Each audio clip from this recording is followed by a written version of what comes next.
Chinonso was a kind and intelligent girl who lived with her stepmother, Hadiza. After the death of her mother, she was a bright young girl, always eager to help others and make people happy. Chinonso had a warm heart and was loved by everyone in her village. Her life seemed peaceful, though it was marked by the absence of her real mother, whom she missed deeply. Hadiza, her stepmother, appeared to care for her deeply. She would often act sweet and loving, showering Chinonso with attention. Hadiza would ask her about her day and listen to her talk about the things that made her happy. Chinonso, in return, trusted her stepmother, feeling that Hadiza was the only family she had left.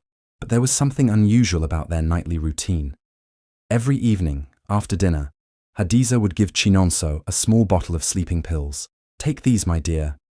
They will help you sleep better and wake up feeling fresh," she would say with a soft smile. Chinonso, not thinking much of it, accepted the pills. She had always been a good girl and listened to Hadiza, believing that her stepmother only wanted what was best for her. Chinonso would take the pills without hesitation, hoping to sleep peacefully. But deep inside, she began to wonder why Hadiza insisted on giving her these pills every night. The more she took them, the more curious she became. Hadiza seemed to have her own reasons for wanting Chinonso to sleep soundly every night. What was really going on? And why was Hadiza so focused on controlling her rest? Something didn't feel quite right, but Chinonso didn't have the answers yet. As the days passed, Chinonso started to notice strange things happening at night. At first, she thought it was just her imagination, but soon it became impossible to ignore. Every night, after she took the sleeping pills and lay down in bed, she could hear soft whispers coming from somewhere in the house.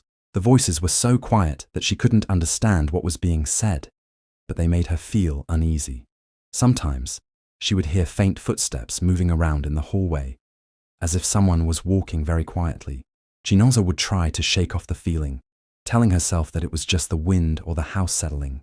But the sounds continued, and they started to make her feel more and more uncomfortable.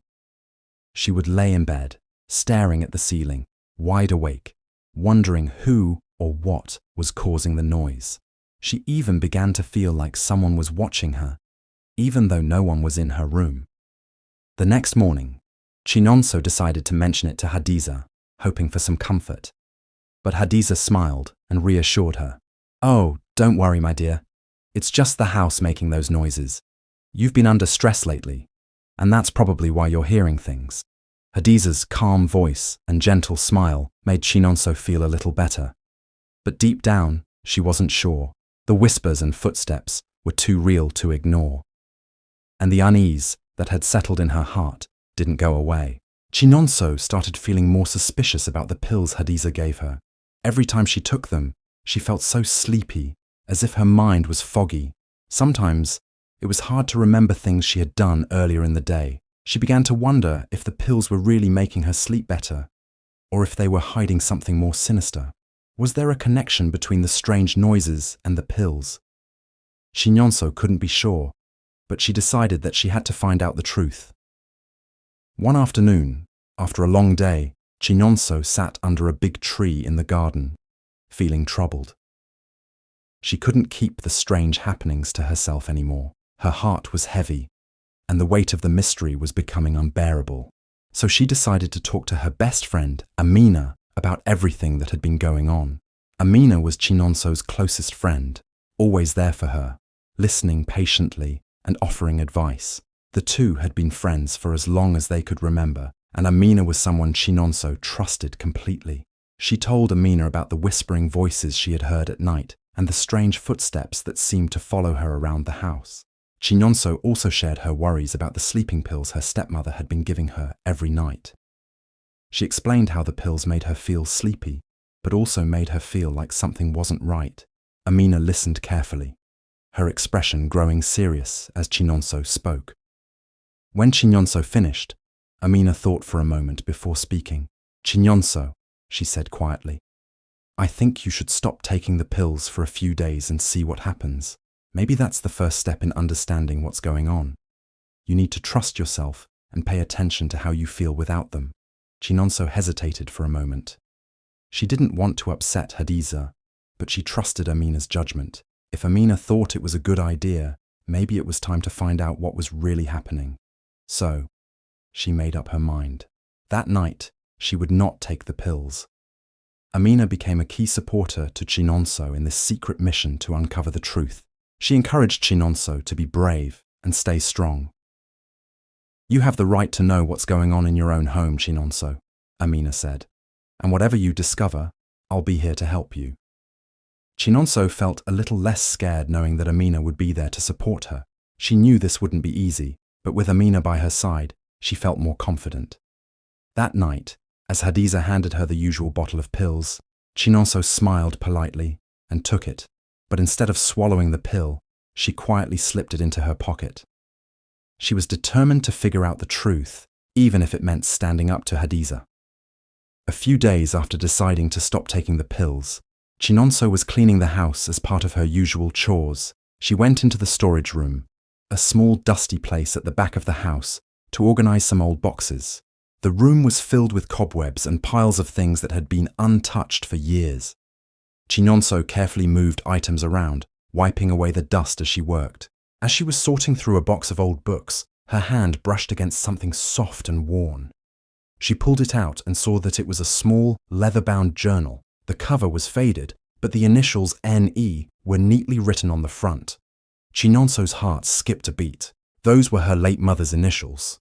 She held the journal tightly, feeling a sudden wave of emotions. This was something her mother had owned, something personal and precious. Curiosity got the better of her, and she opened the journal. The pages were filled with her mother's neat handwriting. Chinonso began reading, and at first, the entries were happy, filled with stories about her childhood and how much her mother loved her. But as she read further, the tone of the journal changed. Her mother started writing about Hadiza, expressing concerns about her stepmother's behavior. One entry caught Chinonso's attention. "Hadiza is not who she pretends to be. She acts kind, but I have seen her do things that make me worry for Chinonso. I fear she is trying to gain control over my family's wealth. I must protect my daughter, no matter what it takes."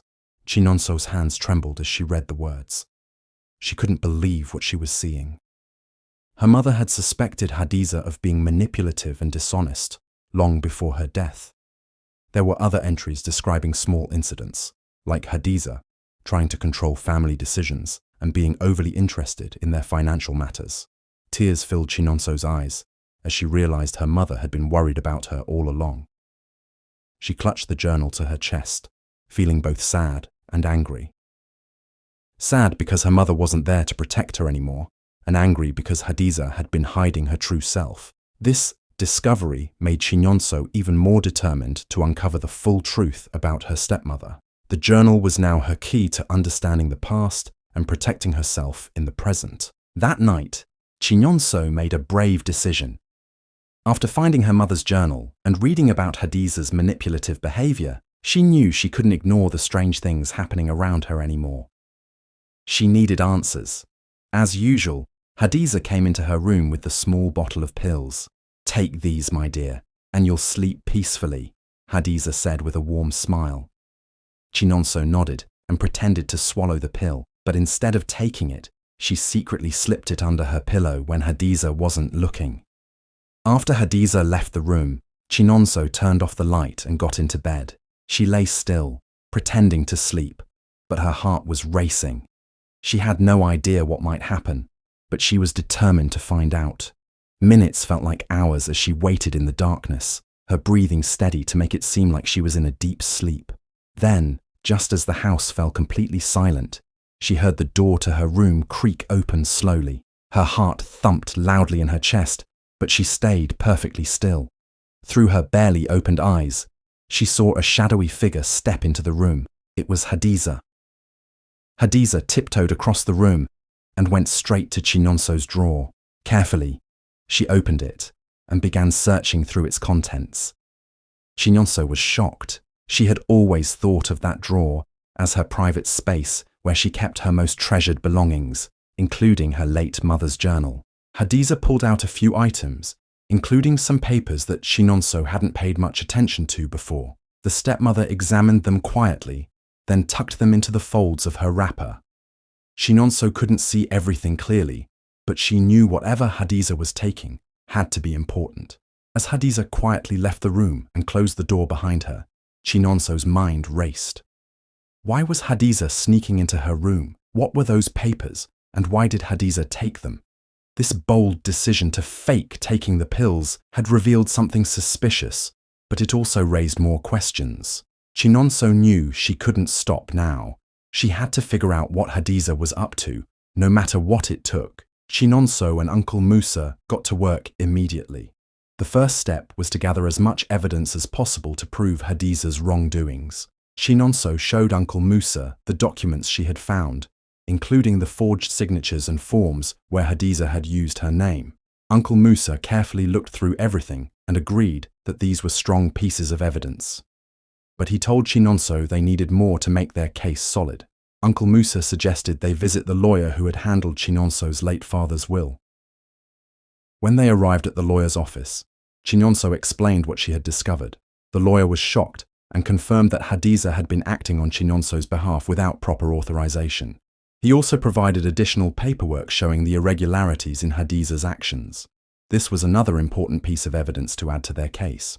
Next, Uncle Musa suggested they record conversations with Hadiza to catch her admitting the truth. Chinonso was nervous about this, but knew it was necessary. She placed a small recorder in her pocket and approached Hadiza at home. During their conversation, Chinonso carefully brought up the inheritance and how Hadiza had been controlling it.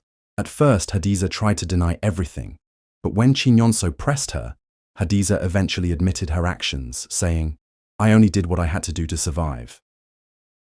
Chinonso's heart raced as she realized she had captured the confession they needed. During this time, Chinonso's best friend Amina stayed by her side. Amina was shocked when Chinonso told her everything that had happened, but she didn't hesitate to support her. "You're so brave, Chinonso," Amina said one evening. "I know this is hard, but you're doing the right thing. I'm here for you, no matter what." Amina's kindness and encouragement gave Chinonso the strength to keep going, even when she felt overwhelmed. Whenever Chinonso felt scared or doubted herself, Amina reminded her of how far she had come and how much she deserved to reclaim her life. With the documents, the lawyer's statements, and the recorded conversations, Chinonso and Uncle Musa now had a strong case. They were ready to take the next step and present their findings to the local authorities. Chinonso felt a mix of fear and determination, but she knew she wasn't alone. With Uncle Musa's guidance and Amina's emotional support, she was ready to fight for justice and expose the truth about Hadiza's betrayal. The day had finally come for Chinonso to expose Hadiza's lies. With Uncle Musa by her side, she walked confidently into the local council's office. The council was made up of respected elders in the village, who handled disputes and ensured justice. Chinonso had already informed them about her situation, and they had agreed to hold a hearing to review the evidence. The council hall was crowded that day. Word had spread through the village, and many people had come to watch. Hadiza arrived as well, looking calm and confident. She didn't believe Chinonso had enough proof to challenge her. She greeted the elders politely and sat down, pretending nothing was wrong. When it was Chinonso's turn to speak, she stood up and addressed the council. Her voice was steady, though her heart was racing.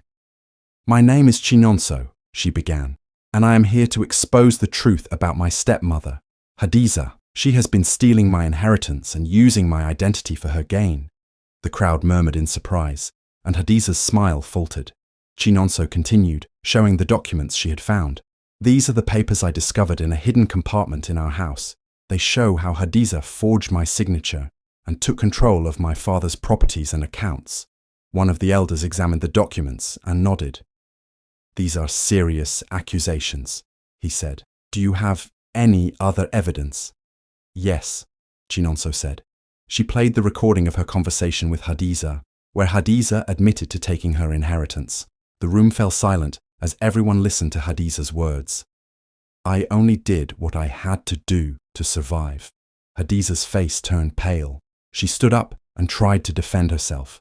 "This is all a misunderstanding," she said loudly. "I was only trying to protect Chinonso's future. Everything I did was for her benefit." But the council was not convinced. Uncle Musa stepped forward and presented the statement from the lawyer, confirming that Hadiza had acted without proper authorization. "This woman has betrayed the trust of her late husband and taken advantage of this young girl," he said firmly. "Her actions cannot be ignored."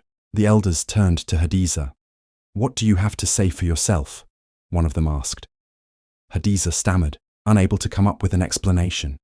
The evidence was too strong, and the crowd began whispering and shaking their heads in disapproval. Finally, she broke down and confessed. "Fine. I did it," she said. "I took the inheritance, but I had no choice. I was left with nothing after my husband's death." Her confession only made the crowd angrier.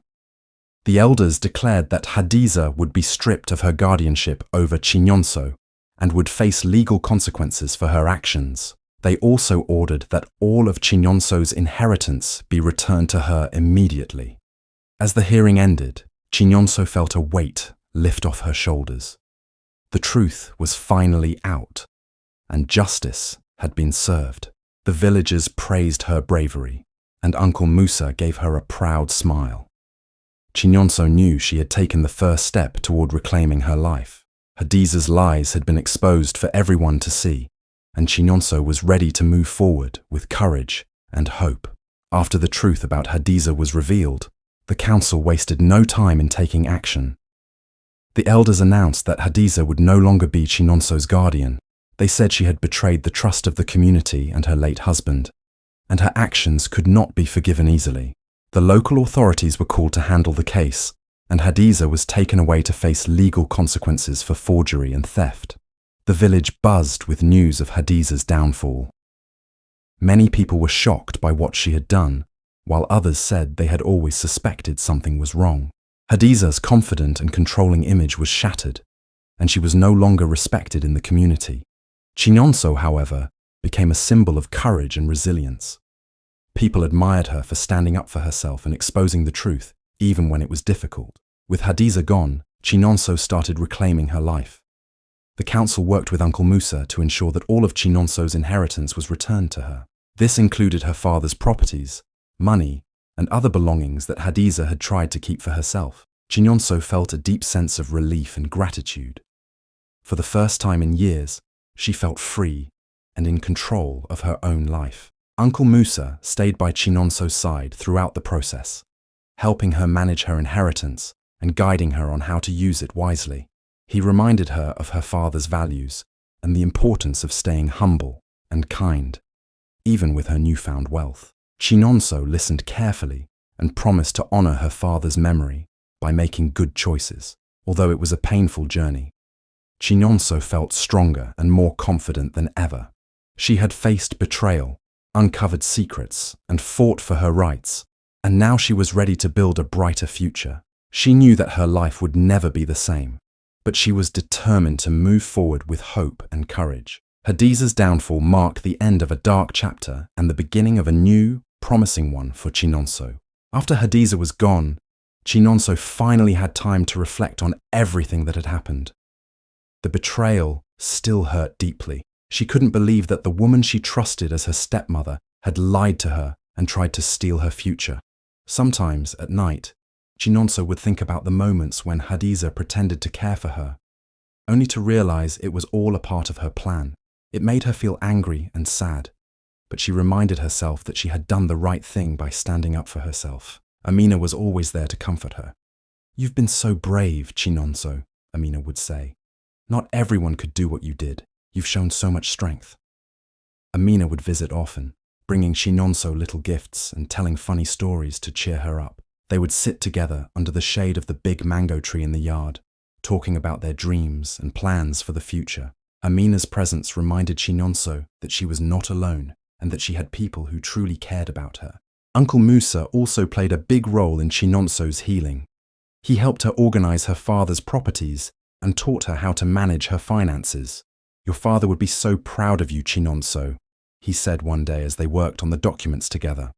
"You have his strength and courage." These words filled Chinyonso with pride and gave her the motivation to keep moving forward. As the days passed, Chinyonso began to rebuild her life. She decided to use part of her inheritance to support her education, something her father always wanted for her. She also started helping people in her village, especially children who needed school supplies or food. Doing these things made Chinonso feel happy and gave her a sense of purpose. With time, the pain of Hadiza's betrayal started to fade. Chinonso realized that the experience had made her stronger and wiser. She had learned the importance of trusting her instincts, standing up for herself, and valuing the people who truly loved her. Though the journey had been difficult, she knew she had grown into a more confident and determined person. Chinonso was no longer the quiet girl who simply followed others. She had become a young woman with a clear vision for her future, ready to face whatever challenges life might bring. With Amina and Uncle Musa by her side, she felt ready to embrace her new life and all the opportunities it held. With everything behind her, Chinonso was ready to start a new chapter of her life. She no longer felt like the scared girl who had been controlled by Hadiza's lies. Instead, she felt strong, free, and full of hope. She decided that her past would no longer hold her back. She would use the lessons she had learned to build a better future for herself. Chinonso enrolled in a school to continue her education, knowing it was what her late father had always wanted for her.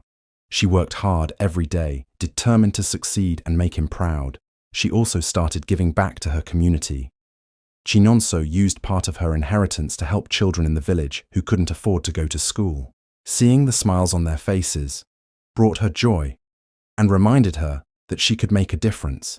Her home, once a place filled with secrets and pain, became a space of peace and happiness. Amina continued to visit often, and the two friends shared dreams and laughter. Uncle Musa remained a strong support, always ready with advice or encouragement. Chinonso no longer felt alone. She had people who truly cared for her and wanted to see her thrive. As she moved forward, Chinonso chose to leave the pain of her past behind. Instead of dwelling on the betrayal, she focused on her bright future. She promised herself to live a life filled with kindness, strength, and courage. The hardships she had faced only made her more determined to live on her terms and never let anyone take advantage of her again. Chinonso's journey was one of pain, resilience, and triumph. It showed that even in the darkest times, hope and strength could lead to a brighter tomorrow. If you enjoyed this story, don't forget to hit the subscribe button and turn on the notification bell so you never miss an update. Also, share your thoughts in the comments below. What would you have done if you were in Chinonso's place? We'd love to hear from you.